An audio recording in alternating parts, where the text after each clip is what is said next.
மதுரை, சேலம், கோவை, திருச்சி ஆகிய இடங்களில் விரைவில் செயற்கை கருத்தரிப்பு மையங்கள் திறக்கப்படும் என்று சட்டப்பேரவையில் அமைச்சர் மா. சுப்பிரமணியன் தெரிவித்தார். மருத்துவம் மற்றும் மக்கள் நல்வாழ்வுத்துறையின் மானிய கோரிக்கை மீதான விவாதத்தில் பதிலுரை வழங்கி பேசிய அவர், கருணாநிதி முதல்வராக இருந்தபோதுதான் மருத்துவத்துறையில் புரட்சிகரமான திட்டங்கள் தொடங்கப்பட்டன என்று தெரிவித்தார். 2000க்கும் மேற்பட்ட ஆரம்ப சுகாதார நிலையங்களில் பாம்பு கடி, நாய்க்கடிக்கு மருந்துகள் இருப்பில் வைக்கப்பட்டுள்ளன என்றும், காஞ்சிபுரத்தில் அண்ணா புற்றுநோய் ஆராய்ச்சி நிறுவனம் தொடங்கப்படும் என்றும் அவர் தெரிவித்தார். மருத்துவ நூல்களை தமிழாக்கம் பணி செய்யும் நடைபெற்று வருவதாகவும் அமைச்சர் மா. சுப்பிரமணியன் தெரிவித்தார். தமிழறிஞர் கலைஞர் அவர்கள் முதலமைச்சராக இருந்தபோதுதான் மருத்துவத்துறையில் ஒரு மகத்தான புரட்சி 108 வந்தது. கலைஞர் காப்பீட்டு திட்டம் வந்தது.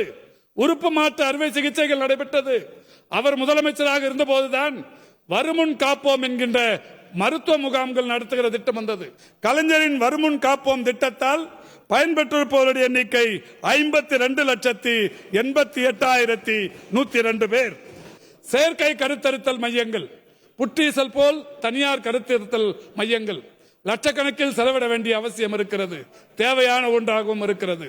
மாண்புமிகு தமிழ்நாட்டின் முதலமைச்சர் அவர்கள் அரசு மருத்துவமனைகளிலும் இந்த செயற்கை கருத்தரித்தல் மையங்களை கொண்டு வர வேண்டும் என்று அறிவுறுத்தியதன் விளைவு இன்றைக்கு எழும்பூரில் தொடங்கி வைத்திருக்கிறோம். மதுரையில் பணிகள் நடைபெற்றுக் கொண்டிருக்கிறது. சேலம், கோவை, திருச்சி போன்ற இடங்களிலும் மிக விரைவில் அது வரவிருக்கிறது. 23 மருத்துவ நூல்கள், ஆங்கிலத்தில் இருந்த மருத்துவ நூல்கள் 23 நூல்கள் தமிழாக்கம் செய்யப்பட்டிருக்கிறது. இன்னமும் 26 மருத்துவ நூல்கள் தமிழாக்கம் செய்யும் பணி நடைபெற்றுக் கொண்டிருக்கிறது. இன்றைக்கு 2286 ஆரம்ப சுகாதார நிலையங்களிலும் ஏஎஸ்வி என்று சொல்லக்கூடிய பாம்பு கடி மருந்தும், ஏஆர்வி என்று சொல்லக்கூடிய நாய்க்கடி மருந்தும் இன்றைக்கு முழுமையாக இருப்பு வைக்கப்பட்டு பல்லாயிரக்கணக்கான தமிழ் மக்கள் இன்றைக்கு பயன்பெற்றுக் கொண்டிருக்கிறார்கள்.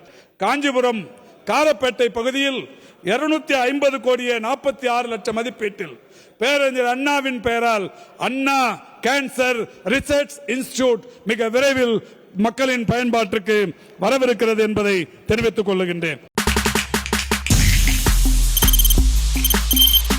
தவிர்க்க முடியாத தம்ப்நெயில்ஸ், கலக்கலான கண்டென்ட்ஸ், சினிமாவும் சீரியஸ் பிரச்சனைகளும், சும்மாவே ராம் சரண் தளபதி விஜய் எப்படா பெரிய கலகலப்பும் கைகலப்பும்.